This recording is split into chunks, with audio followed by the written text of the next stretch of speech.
This is Secretly Awesome, sponsored by Hiscox Insurance. I'm Roxy T, an entrepreneur and furniture designer. I find inspiration for my designs in everyday life and love including fun, unexpected elements. And that's what this show is all about. We find and celebrate companies, products, and experiences that are secretly awesome. Across America, extraordinary Black-owned businesses are breaking down barriers, celebrating vibrant cultures, and working to revitalize communities. Today, we're taking a look at just a few of these incredible small businesses making a difference. Like these fashion designers bringing the exhilarating power of African Ankara prints to New York City Fashion Week. I never thought that I could actually grow a business with African print. It was a dream of mine. Two 9-year-old twin sisters who have started their own makeup line and are inspiring other young girls to start their own businesses. We're constantly encouraging them to love the skin that they are in, and that means to enjoy the brown skin that they have, to enjoy the hair that they have, that they were gifted. This is Secretly Awesome, sponsored by Hiscox Insurance.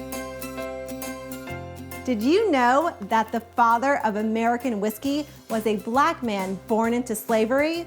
UncleNearest Whiskey is the fastest growing whiskey brand in the United States that aims to honor the story of Nathan Nearest Green, the whiskey maker the world almost never knew. Jack Daniel's is one of the most famous American brand names in the world. What's lesser known is Jack's first teacher and master distiller was a Black man born into slavery named Nathan Green, or Uncle Nearest.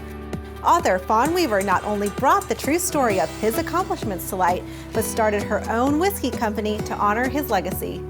I chose to build a company that I want to ensure is still growing 200 years from now. I made a commitment to Nearest's family when I began on this journey. I said, by the time I die, the name Nearest Green will be known around the world. I learned of the story. It was on the cover of the New York Times International Edition. And you see the most famous white man, I think, known around the world, Jack Daniel, on a photo, and to his right is an African-American man. And we date that photo somewhere around 1904. The headline said, Jack Daniel embraces a hidden ingredient, help from a slave. That story just called to me. And I moved to Lynchburg, Tennessee. I only came originally for 4 days to interview one specific person and then to see what else I could find. But one person led to the next, that led to the next, that led to the next. And so I went from 4 days in Lynchburg to essentially never moving back to LA. We pulled documents and artifacts and we brought them all to the home where Jack Daniel grew up, where the distillery where Nearest Green was the head distiller, where that distillery sat. We purchased that 313 acres and all the buildings on it. And that's where I brought all the research back to. The local archivist, she calls me to her office one day. She shows me these 3 different documents. And as I read them, I looked at her, I said, what are you telling me? And she said, Jack Daniel Distillery did not start where we thought it started. It began on your property. The distillery number at that farm was distillery number 7. That meant that he was not just Jack's teacher. That meant that Nearest was Jack's first master distiller. This isn't the story you're expecting. Unfortunately, it's the only one we know of. And that is where the true disappointment comes in, because you know that there were other African Americans at the start, and they're at the beginning of so many brands. And whether or not we'll ever know, I don't know. I think people supporting Black-owned businesses and all of a sudden waking up and realizing we have some incredible things, incredible products. If you take UncleNearest, for instance, it's the fastest growing independent American whiskey brand in U.S. history. There are African American brands putting out really quality products, but most of the time they don't have the visibility of an UncleNearest. So if all of us combined goes and supports those African American businesses, imagine how they're able to rise, and we will begin to see business ownership for African Americans in line with our percentage in this country. And we're not there yet, not even close. When one couple was fed up after not being able to find a cream that alleviated their skin issues, they created a moisturizing cream of their own. This is 7 of Loom. Literally, I resigned from my job and like the next week, Como put in the quarantine. Yeah, I was a little bit like, what's going on? I've already resigned my job. You know, I know we've been thinking about this. Let's actually use this time to actually bring this to life. And then we launched 7 of Loom, a handmade vegan skincare company. James has been actually using some of the products that we sell for the past couple of years. I have like really dry skin. All the products that I've tried, it would just either irritate my skin or like make me break out. One of my friends who he's from Ghana, his wife made him some stuff and I'm like, oh, this is really great. But it worked, but not quite because it wouldn't hold as long. So I was just researching like other ingredients I can add to it. After like trial and error, it's just perfect. Personally, with my skin, I stopped using a lot of cosmetic products because, you know, I suffered like severe reactions to my skin very early on in my life. And so I really had like a, you know, like, what is this? I don't know what's in here. So believe it or not, even when he first started his product, I was a little bit hesitant, like what's in there, whatever. Then I tried it and it worked for me as well. And I have the opposite. I have oily skin. And I think that's a testament to, you know, obviously his work and his research in ensuring that obviously we get the most pure and organic ingredients that are safe for our skin. So that way people are not, you know, hesitant or concerned about potential reactions to it. So it's very important that we know what we're putting on our skin. This, as I said, has just been something that's been going on in the background. And we're like, you know what, let's just take the time now that we have it. You know, it's very interesting how ironic it is, right? During this time, a lot of people are obviously panicking for the right reasons. And so for us, this has actually been like an opportunity, like a blessing in disguise. It gave us a time to do actually what we really want to do too, right? Exactly. So far, the feedback has been fantastic. Like I've been the happiest I've ever been in my life. And as small business owners, as I like to tell people, because people don't really understand this, the best feeling is when a customer not only buys your product, but gives you good feedback. Like there's no other feeling like that. Doesn't matter. I've been promoted many times in my job and everything, but it's just a very different. You're doing something good. A lot of people think that because you're a handmade business that it's not important to have insurance, but in reality it is, because any product, regardless of whether it's a one person shop or 100, as long as it's touching a customer, will require some kind of personal protection or liability just to protect yourself from anything. Don't let this pandemic stop you from starting your businesses or your dreams, whatever your aspirations are. This is obviously a phase that we're going to get through. And, you know, once we get through it, things will get even better. So definitely start putting in the building blocks now, if you can. So that way, when, you know, the right opportunity comes, you can take it. Coming up, this 10-year-old wants to be the next Steve Jobs. Life isn't easy, kids. You're watching Secretly Awesome. Welcome back to Secretly Awesome. 10-year-old entrepreneur Micah loves 2 things: lemonade and helping people. That's why his business, Micah's Mix, donates to the homeless for every bottle sold. I'm 10 years old. Hello. Hi. He is extremely caring, always wants to help. He loves to tell corny jokes. Life isn't easy, kids. I decided to start my own business, and I thought the best way to start, lemonade. Number 1 is because I love helping people, and number 2 is because I love lemonade. Whatever you want to do, you can do, kid. That's how I've always been with him, within reason. $20. Oh, Mike is an old soul, so it wasn't anything like out of the ordinary. He's always been asking to get a job. I'm like, you cannot work until you're at least 14. We tried to figure out things that he could do as a kid, so it started out with, of course, the chores. Well, you do this, you'll get money. But he wanted a job, and then he was like, you know what? I kind of want to create something on my own. I want to be a boss. I'm like, okay, create something then, be a boss. He's a boss. What's up, Micah? Hey. I said, all right, you need a stand, you need lemons. sugar, water. Let's come up with the recipe. It's been awesome. How long does this take you to make all of this? This is so impressive. Like 2 hours. We did start a homeless charity. For every $3 that is donated, a lemonade is given to a homeless person. We're getting the labels made, so when someone comes up and wants to donate, they'll write their name on the label, and then we'll just go around and give them either to homeless shelters or people that we see on the street. Start out with the lemons, usually 21. Infuse them with fruit. And thanks so much for coming to this neighborhood. Yeah, strawberry, blue raspberry. Our special today is cherry lime. We have watermelon, peach, and regular. Do you have a favorite flavor? I have blue raspberry. My friends are proud of me. You and my friends support in everything I do. They're really happy about me. They're just proud of them. I'm proud of them too. Coming up, these Houston-based fashion designers are bringing Ankara, a traditional fabric first popularized in West Africa, to catwalks around the world. It's not just about the clothes on the rack, it's deeper than that. You're watching Secretly Awesome.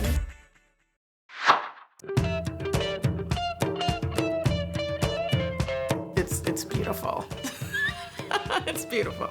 It's just a gorgeous fabric. Everybody wears it. My name is Yetunde Olukoya, and I'm the founder and designer at Revitalize. My name is Oni Brown. I'm owner of Oni Co.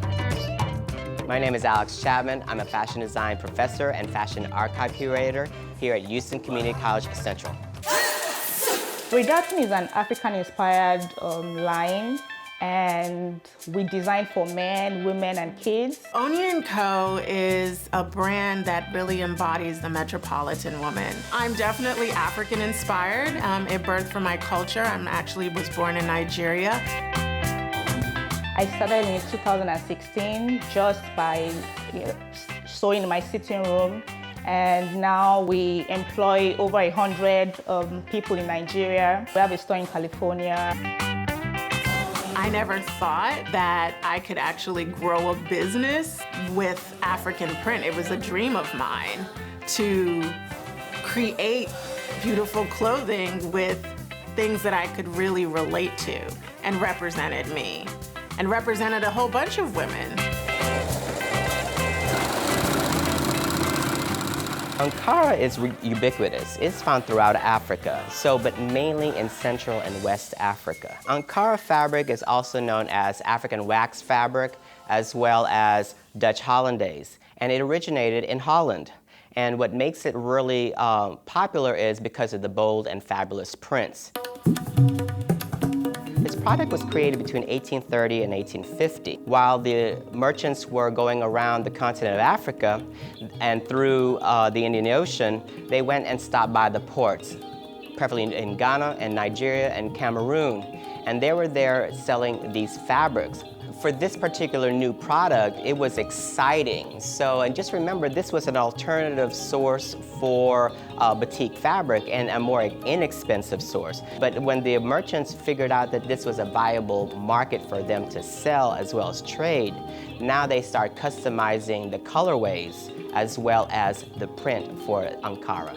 The reason why Ankara is so popular is because it is used in a lot of traditional ceremonies. But another thing is it's a nonverbal way to communicate in Africa, especially for the women. I mean, it can show your marital status, your socioeconomic background, your religion, your tribe.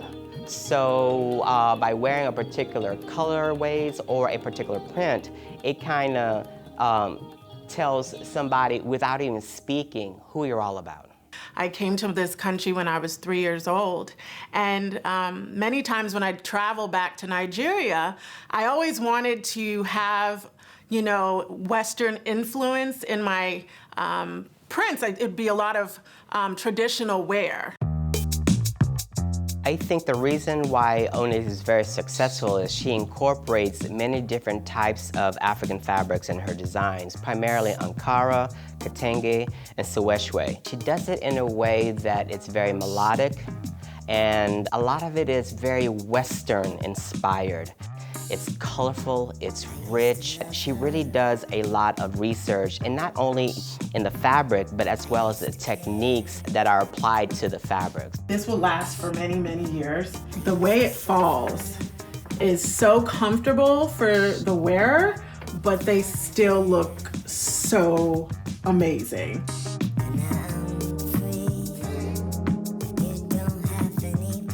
By looking at Ray Darden's website, first of all, I love her entire collection. She really uses the Ankara very wisely.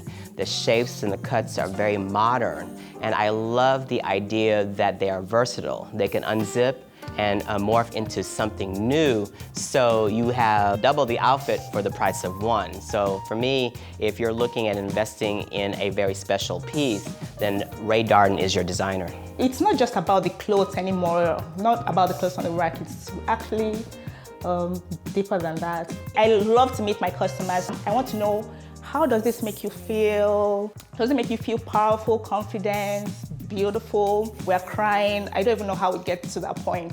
I don't look at Ankara as being a trend. I look at Ankara as being somewhat now of a classic. Some designers use it as design details, and some use it as the entire look. But it's a source of self-expression. You know, there's a lot of meaning behind not just the colorways, but the design pattern as well. So I think there's a lot of things in that design pattern that hits close to home for a lot of people who wear it.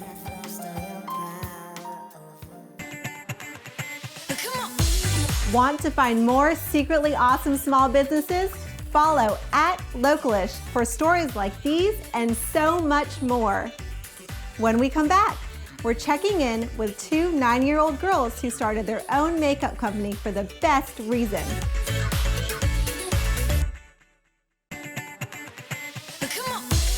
Welcome back to Secretly Awesome. Like most 9-year-old girls, these twin sisters love makeup. But instead of just playing dress up, they started their own vegan company with the help of their mom. My name is Taraji. In my free time, I like to play the piano. Ooh. And my name is Tajir. In my free time, I like to practice gymnastics. In school, my favorite subject is math. My favorite subject is math too. And together we are Melanin Scholars. We sell vegan lip moisturizer. The names of the products are unicorn cupcakes, frozen handstand, frozen cupcakes, mango-tastic, vegan kisses, naturistic, kind of candy. It's fun because people from all over the country is buying our products. They have always done things together, still to this day. Although they have different personalities, they still tend to want to do things together. We got the idea of coming up with the business 3 years ago when I first started homeschooling. The girls would play games where they portrayed cashiers, in which we would teach them to try owning the store. We would teach them how to sell things and how that what they sold would bring money and would bring ownership as well. So they sold candy apples, they sold sweets, they sold t-shirts, in which one I'm wearing that Tajir created, and much more. The name of the girls' business is Melanin Scholars, and that's Scholars, S-K-H-O-L-A-R-S. Of course, we came up with the name because the girls are filled with melanin. We're constantly encouraging them to love the skin that they are in, and that means to enjoy the brown skin that they have, to enjoy the hair that they have, that they were gifted. And most times people look at scholars having a certain IQ, but it doesn't have to do with IQ when we say scholars.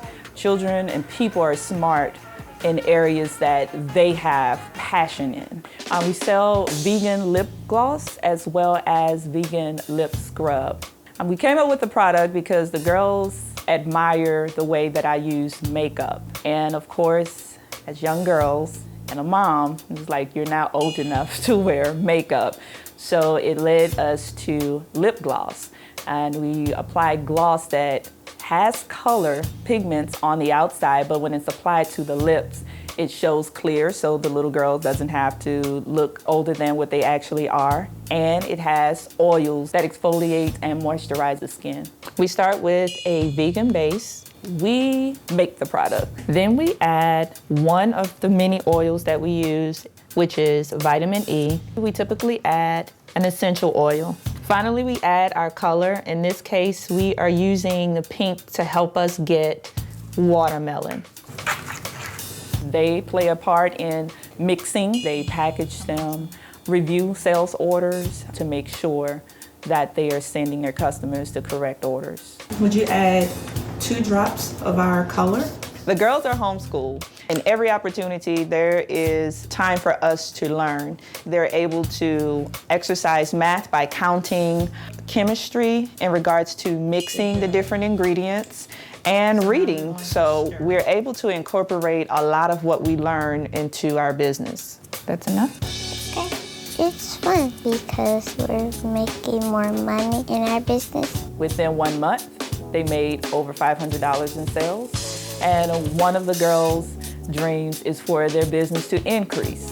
So we're still praying on that one. I like preparing orders for people. It motivates me to see how excited they are to provide customer service as well as achieve a common goal. What I want to get out of this is more money and more customers. When they make money, they can buy things as well as save for future things. So I just get excited every time there's an order for us to fill. I'm enjoying seeing the girls work for their own money.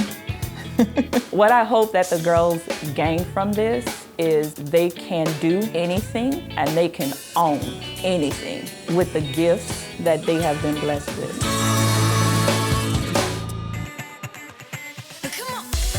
And just like that, we've sadly got to say goodbye.